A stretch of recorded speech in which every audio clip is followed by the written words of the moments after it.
പ്രിയ വിദ്യാർത്ഥികളെ, special journals ആണ് നമ്മൾ ചർച്ച ചെയ്യുന്നത്.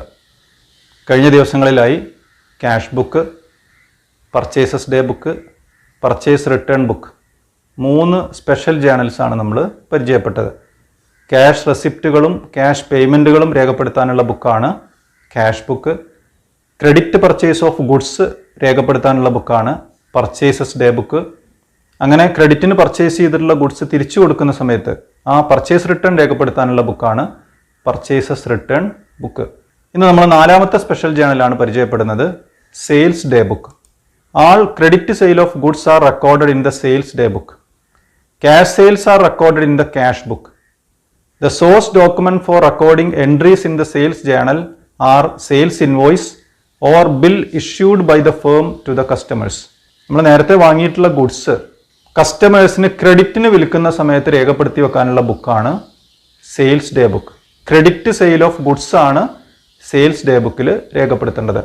ഇപ്പോൾ ക്യാഷ് സെയിൽ ഓഫ് ഗുഡ്സ് ആണെങ്കിലോ, ക്യാഷ് സെയിൽ ഓഫ് ഗുഡ്സ് ആണെങ്കിൽ അതൊരു റെസിപ്റ്റ് ആണ്. അത് നമ്മൾ നേരത്തെ ഡിസ്കസ് ചെയ്തതാണ്. ഏത് ബുക്കിലാണ് രേഖപ്പെടുത്തേണ്ടത്? ക്യാഷ് ബുക്കിലാണ് രേഖപ്പെടുത്തേണ്ടത്. ഇനി ഒരു ഫിക്സഡ് അസറ്റ് ആണ് ക്രെഡിറ്റ് സെയിൽ നടത്തുന്നതെങ്കിലോ, credit sale of fixed asset ആണെങ്കിൽ അത് സെയിൽസ് ഡേ ബുക്കിലല്ല രേഖപ്പെടുത്തേണ്ടത്. അത് രേഖപ്പെടുത്തേണ്ട ബുക്കാണ് ജേണൽ പ്രോപ്പർ. അത് നമ്മൾ പിന്നീട് ചർച്ച ചെയ്യും. അപ്പോൾ സെയിൽസ് ഡേ ബുക്കിൽ ട്രാൻസാക്ഷൻസ് രേഖപ്പെടുത്തുന്നതിന് വേണ്ടി നമ്മൾ കളക്ട് ചെയ്യേണ്ട അല്ലെങ്കിൽ നമ്മൾ തയ്യാറാക്കേണ്ട സോഴ്സ് ഡോക്യുമെന്റുകളാണ് ഇൻവോയ്സ്, ബിൽ എന്നൊക്കെ പറയുന്നത്. കസ്റ്റമേഴ്സിന് കൊടുക്കുന്ന ബില്ലിന്റെ ഒരു കോപ്പി നമ്മൾ സൂക്ഷിച്ചു വെക്കണം. അതാണ് ആ ക്രെഡിറ്റ് സെയിൽസിന്റെ സോഴ്സ് ഡോക്യുമെന്റ് ആയിട്ട് നമ്മൾ കണക്കാക്കേണ്ടത്. ഇനി സെയിൽസ് ഡേ ബുക്കിന്റെ ഫോർമാറ്റ് പരിചയപ്പെടാം. സെയിൽസ് ഡേ ബുക്കിന്റെ ഫോർമാറ്റിൽ 5 കോളങ്ങളാണ് വരുന്നത്. First column date column. Date of credit സെയിലാണ് അവിടെ രേഖപ്പെടുത്തേണ്ടത്. ദെൻ ഇൻവോയ്സ് നമ്പർ, കസ്റ്റമേഴ്സിന് സാധനങ്ങൾ ക്രെഡിറ്റിന് വിൽക്കുന്ന സമയത്ത് തയ്യാറാക്കുന്ന ഇൻവോയ്സ് നമ്പറാണ് സെക്കൻഡ് കോളത്തിൽ രേഖപ്പെടുത്തേണ്ടത്. Then third column name of customer or account to be debited. ആർക്കാണോ സാധനങ്ങൾ ക്രെഡിറ്റിന് നമ്മൾ കൊടുത്തിട്ടുള്ളത് ആ കസ്റ്റമറുടെ പേരാണ് തേർഡ് കോളത്തിൽ രേഖപ്പെടുത്തേണ്ടത്. എന്താണ് അക്കൗണ്ട് ടു ബി ഡെബിറ്റഡ് എന്ന് പറയാൻ കാരണം?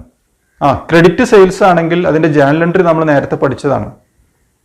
ക്രെഡിറ്റ് സെയിൽസ് ആണെങ്കിൽ സൺട്രി ഡെറ്റേഴ്സ് എന്ന് പറയുന്ന അസറ്റാണ് ഇൻക്രീസ് ചെയ്യുന്നത്. നമുക്ക് കസ്റ്റമറിൽ നിന്ന് പൈസ കിട്ടാനുണ്ട്. Customer account debit to sales account, ഇതാണ് ക്രെഡിറ്റ് സെയിൽസിന്റെ ജേണൽ എൻട്രി. ആ ജേണൽ എൻട്രിയിൽ കസ്റ്റമർ അക്കൗണ്ടിനെ നമ്മൾ ഡെബിറ്റ് ചെയ്യുന്നു. അതുകൊണ്ടാണ് ഇവിടെ അക്കൗണ്ട് ടു ബി ഡെബിറ്റഡ് എന്ന് പറയാൻ കാരണം. Then amount of credit sales ആണ് അവസാനത്തെ കോളത്തിൽ രേഖപ്പെടുത്തേണ്ടത്. സെയിൽസ് ഡേ ബുക്കും ഒരു ജേണലാണ്. ഇതിൽ നിന്ന് ട്രാൻസാക്ഷൻസ് ലെഡ്ജർ അക്കൗണ്ടിലേക്ക് പോസ്റ്റ് ചെയ്യണം. അങ്ങനെ ഓരോ ട്രാൻസാക്ഷനും പോസ്റ്റ് ചെയ്യുന്ന സമയത്താണ് ലെഡ്ജർ ഫോളിയോ കോളം ഫില്ല് ചെയ്യേണ്ടത്. ഇനി നമുക്കൊരു എക്സാമ്പിൾ പരിചയപ്പെടാം. Enter the following transactions of Al Aman books in sales day book for the month of April 2017. 2017 April മാസത്തിൽ നടന്നിട്ടുള്ള ക്രെഡിറ്റ് സെയിൽസ് ആണ് താഴെ തന്നിട്ടുള്ളത്. ഏതാണ് സ്ഥാപനം? അൽ അമാൻ ബുക്സ് എന്ന് പറയുന്ന സ്ഥാപനത്തിന്റെ ക്രെഡിറ്റ് സെയിൽസ് ആണ് തന്നിട്ടുള്ളത്. ഈ ക്രെഡിറ്റ് സെയിൽസ് ആണ് സെയിൽസ് ഡേ ബുക്കിൽ നമ്മൾ രേഖപ്പെടുത്തേണ്ടത്. അതിൽ first transaction 1st April 2017 sold goods on credit to Rohit stores as per invoice number 325, 30 kids books at the rate 60 each, 20 animal books at the rate 50 each and less 5% trade discount. അങ്ങനെ credit sales നടത്തിയത് 2 തരം ബുക്കുകളാണ്. 5% trade discount അനുവദിച്ചിട്ടുണ്ട്. Then second transaction നോക്കൂ. 5th April 2017 sold goods for cash to Alpha Stationers, 10 colour books at the rate 30 each. 10 colour ബുക്കുകളാണ് അവർ വിറ്റിട്ടുള്ളത്. ആർക്കാണ് കൊടുത്തിട്ടുള്ളത്? ആൽഫ സ്റ്റേഷനേഴ്സിനാണ്. But it is sold for cash. ഇത് ക്യാഷ് സെയിൽസ് ആണ് എന്ന് പറയുമ്പോൾ ഇത് ഏത് ബുക്കിലാണ് രേഖപ്പെടുത്തേണ്ടത്? ഇത് ക്യാഷ് ബുക്കിലാണ് രേഖപ്പെടുത്തേണ്ടത്. ഇത് ഏത് ബുക്കിൽ രേഖപ്പെടുത്താൻ പാടില്ല? സെയിൽസ് ഡേ ബുക്കിൽ രേഖപ്പെടുത്താൻ പാടില്ല. ആദ്യത്തെ ട്രാൻസാക്ഷൻ ക്രെഡിറ്റ് സെയിൽസ് ആയിരുന്നു, അത് സെയിൽസ് ഡേ ബുക്കിൽ രേഖപ്പെടുത്തണം. സെക്കൻഡ് ട്രാൻസാക്ഷൻ ക്യാഷ് ട്രാൻസാക്ഷൻ ആണ്, അതൊരു ക്യാഷ് റെസിപ്റ്റ് ആണ്, അത് ക്യാഷ് ബുക്കിലാണ് രേഖപ്പെടുത്തേണ്ടത്. അത് സെയിൽസ് ഡേ ബുക്കിലേക്ക് കൊണ്ടുവരേണ്ടതില്ല. ദെൻ തേർഡ് ട്രാൻസാക്ഷൻ നോക്കൂ. 7th April sold goods on credit to Megha Traders as per invoice number 329, 50 writing pads at the rate 20 each, 50 colour books at the rate 30 each, 20 ink pad at the rate 16 each. 3 സാധനങ്ങളാണ് അവർക്ക് ക്രെഡിറ്റിന് വിറ്റിട്ടുള്ളത്. ഇതിൽ 3 transactions തന്നിട്ടുണ്ടെങ്കിലും ഇതിൽ ആദ്യത്തെയും അവസാനത്തെയും transaction മാത്രമാണ് sales day ബുക്കിൽ രേഖപ്പെടുത്തേണ്ടത്. അപ്പോൾ നമുക്ക് സെയിൽസ് ഡേ ബുക്ക് തയ്യാറാക്കാം. ഫസ്റ്റ് ട്രാൻസാക്ഷൻ മുകളിൽ ഡിസ്പ്ലേ ചെയ്തിട്ടുണ്ട്. സെയിൽസ് ഡേ ബുക്കാണ് താഴെ ഡിസ്പ്ലേ ചെയ്തിട്ടുള്ളത്. അപ്പോൾ ആദ്യം ഡേറ്റ് ഓഫ് ക്രെഡിറ്റ് സെയിൽസ് എഴുതി 1 April 2017. ദെൻ ഇൻവോയ്സ് നമ്പർ ക്വസ്റ്റ്യനിൽ പറയുന്നുണ്ട് 325. Then name of customer Rohit stores. Then അവർക്ക് വിറ്റ സാധനങ്ങളുടെ ഡീറ്റെയിൽസ് നമുക്കിവിടെ എഴുതാം. 30 kids books at the rate 60 എന്ന് പറയുമ്പോൾ 1800 വരും. Then 20 animal books at the rate 50 1000 വരും. Total 2800 less 5% discount 140. അത് കുറച്ച് കഴിഞ്ഞാൽ വരുന്നത് 2660. 2660 രൂപയാണ് നമുക്ക് ആരിൽ നിന്ന് കിട്ടാനുള്ളത്? രോഹിത് സ്റ്റോഴ്സിൽ നിന്ന് കിട്ടാനുള്ളത്. എന്താണ് ജേർണൽ എൻട്രി വരുന്നത്? Rohit stores account debit to sales account. Rohit സ്റ്റോഴ്സിനെ നമ്മൾ ഡെബിറ്റ് ചെയ്തു. അവരുടെ കയ്യിൽ നിന്ന് 2660 രൂപ നമുക്ക് കിട്ടാനുണ്ട്. ദെൻ സെക്കൻഡ് ട്രാൻസാക്ഷൻ നമ്മൾ നേരത്തെ ഡിസ്കസ് ചെയ്തു. ഒരു ക്യാഷ് ട്രാൻസാക്ഷൻ ആണ്. അതുകൊണ്ട് sold goods for cash to Alpha Stationers എന്ന് പറയുന്നത് ഏത് ബുക്കിൽ രേഖപ്പെടുത്തേണ്ടതില്ല? സെയിൽസ് ബുക്കിൽ രേഖപ്പെടുത്തേണ്ടതില്ല. തേർഡ് ട്രാൻസാക്ഷൻ നോക്കൂ. Sold goods on credit to Mega Traders as per invoice number 329. അപ്പോൾ ആദ്യം ഡേറ്റ് രേഖപ്പെടുത്തണം 7/4/2017. Then invoice number 329. ദെൻ കസ്റ്റമറുടെ പേര് മെഗാ ട്രേഡേഴ്സ്. ദെൻ അവർക്ക് എന്തൊക്കെ സാധനങ്ങളാണ് നമ്മൾ ക്രെഡിറ്റിന് വിറ്റിട്ടുള്ളത്?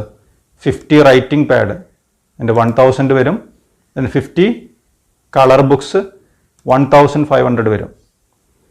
Then 20 ink pad at the rate 16 എന്ന് പറയുമ്പോൾ 320. ടോട്ടൽ വരുന്നത് 2820. ഇവിടെ ട്രേഡ് ഡിസ്കൗണ്ട് വരുന്നില്ല. ടോട്ടൽ എമൗണ്ട് നേരിട്ട് എമൗണ്ട് കോളത്തിലേക്ക് രേഖപ്പെടുത്താം. അപ്പോൾ ഏപ്രിൽ മാസത്തെ എല്ലാ ക്രെഡിറ്റ് സെയിൽസും നമ്മൾ രേഖപ്പെടുത്തി കഴിഞ്ഞു. ഇനി സെയിൽസ് ബുക്ക് നമുക്ക് എന്ത് ചെയ്യാൻ പറ്റും? ടോട്ടൽ ചെയ്യണം. ടോട്ടൽ വരുന്നത് 5480. ടോട്ടൽ ക്രെഡിറ്റ് സെയിൽസ് എന്ന് രേഖപ്പെടുത്തണം. അപ്പോൾ ഇങ്ങനെയാണ് credit sale of goods sales day ബുക്കിൽ രേഖപ്പെടുത്തേണ്ടത്. ആദ്യം ഡേറ്റ് എഴുതണം. Then invoice number, name of customer, then amount of credit sales. Then ആ മാസത്തെ എല്ലാ ട്രാൻസാക്ഷൻസും രേഖപ്പെടുത്തി കഴിഞ്ഞാൽ എമൗണ്ട് കോളം ടോട്ടൽ ചെയ്യണം. ഇതൊരു ജേണലാണ്. ഈ ട്രാൻസാക്ഷൻസ് നമ്മൾ ലെഡ്ജർ അക്കൗണ്ടുകളിലേക്ക് പോസ്റ്റ് ചെയ്യണം. Posting of sales day book. നേരത്തെ തയ്യാറാക്കിയിട്ടുള്ള സെയിൽസ് ഡേ ബുക്കാണ് ഡിസ്പ്ലേ ചെയ്തിട്ടുള്ളത്. ഇതിൽ 2 ക്രെഡിറ്റ് സെയിൽസ് ആണ് വരുന്നത്. ഒന്ന് രോഹിത്തിന് 2660 രൂപയുടെ സാധനങ്ങൾ വിറ്റിട്ടുണ്ട്. മെഗാ ട്രേഡേഴ്സിന് 2820 രൂപയുടെ സാധനങ്ങളും വിറ്റിട്ടുണ്ട്. എന്താണ് ജേർണൽ എൻട്രി വരുന്നത്? Rohit stores account debit to sales. Then mega traders account debit to sales. ആദ്യം രോഹിത് സ്റ്റോഴ്സിൻ്റെ അക്കൗണ്ടിലേക്കാണ് പോസ്റ്റ് ചെയ്യുന്നത്. ക്രെഡിറ്റ് സെയിൽസ് ആണെങ്കിൽ അവിടെ കസ്റ്റമർ അക്കൗണ്ടിനെ ഡെബിറ്റ് ചെയ്യും. ഇപ്പോൾ ഡെബിറ്റ് സൈഡിൽ രേഖപ്പെടുത്തണം sales amount 2660. Then second account വരുന്നത് മെഗാ ട്രേഡേഴ്സ് ആണ്. Mega traders account debit to sales account. ഈ ട്രാൻസാക്ഷനും മെഗാ ട്രേഡേഴ്സിന് ഡെബിറ്റ് ആണ് വരുന്നത്. ഡെബിറ്റ് സൈഡിലേക്കാണ് പോസ്റ്റിംഗ് വരുന്നത് 2820. ദെൻ ഇനി സെയിൽസ് അക്കൗണ്ടിലേക്ക് പോസ്റ്റ് ചെയ്യണം. സെയിൽസ് അക്കൗണ്ടിലേക്ക് 2 ട്രാൻസാക്ഷനും പ്രത്യേകം പോസ്റ്റ് ചെയ്യേണ്ടതില്ല. ടോട്ടൽ ക്രെഡിറ്റ് സെയിൽസ് പോസ്റ്റ് ചെയ്യണം. അപ്പോൾ ഈ 2 ട്രാൻസാക്ഷനിലും സെയിൽസിന് ക്രെഡിറ്റ് ആണ് വരുന്നത്. അപ്പോൾ ക്രെഡിറ്റ് സൈഡിലേക്കാണ് പോസ്റ്റ് ചെയ്യേണ്ടത് 30/4/2017. Sundries as per sales day book. Total വരുന്നത് 5480. അപ്പോൾ എങ്ങനെയാണ് സെയിൽസ് ഡേ ബുക്കിൽ നിന്ന് റെസ്പെക്റ്റീവ് ലെഡ്ജർ അക്കൗണ്ടുകളിലേക്ക്, കസ്റ്റമർ അക്കൗണ്ടിലേക്കും സെയിൽസ് അക്കൗണ്ടിലേക്കും ജേണൽ എൻട്രികൾ പോസ്റ്റ് ചെയ്യേണ്ടത്?